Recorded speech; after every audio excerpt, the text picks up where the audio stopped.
Бірінші сөз.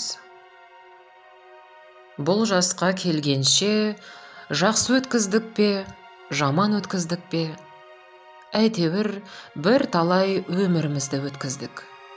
Алыстық, жолыстық, айтыстық, тартыстық, әурешілікті көре келдік. Енді жер ортасы жасқа келдік. Қажыдық, жалықтық, қылып жүрген ісіміздің баянсызын, байлаусызын көрдік.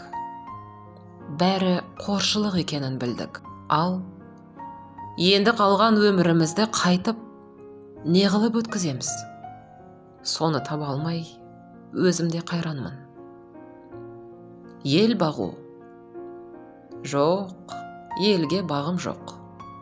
Бағусыз дертке ұшырайын деген кісі бақпаса, не албыртқан, көңілі басылмаған жастар бағамын демесе, бізді Құдай сақтасын. Мал бағу? Жоқ, баға алмаймын. Балалар өздеріне керегінше өздері бағар. Енді қартайғанда қызығын өзің түгел көре алмайтұғын, ұры, залым, тілемсектердің азығын бағып беремін деп, қалған аз ғана өмірімді қорғалар жайым жоқ. Ғылым бағу? Жоқ. Ғылым бағарға да ғылым сөзін сөйлесер адам жоқ. Білгеніңді кімге үйретерсің? Білмегеніңді кімнен сұрарсың?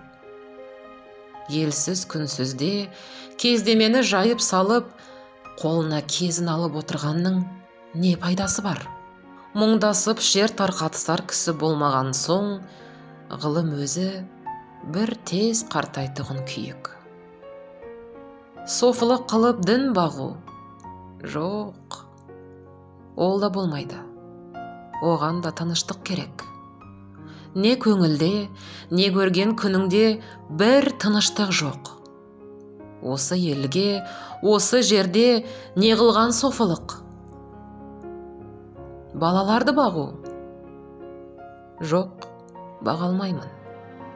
Бағар едім. Қалайша бағудың мәнісін де білмеймін. Не болсын деп бағам, қай елге қосайын, қай харекетке қосайын? Балаларымның өзіне ілгері өмірінің, білімінің пайдасын тыныштықпенен керерлік орын тапқаным жоқ. Қайда бар, не қыл дерімді біле алмай отырмын. Не бол деп бағам, оны да ермек қыла алмадым. Ақыры ойладым, осы ойыма келген нәрселерді қағазға жаза берейін. Ақ қағаз бен қара сияны ермек қылайын. Кім-дегім ішінен керекті сөз тапса, жазып алсын, я оқысын. Керегі жоқ десе, өз сөзім өзімдікі дедім де, ақыры осыған байладым. Енді мұнан басқа ешбір жұмысым жоқ.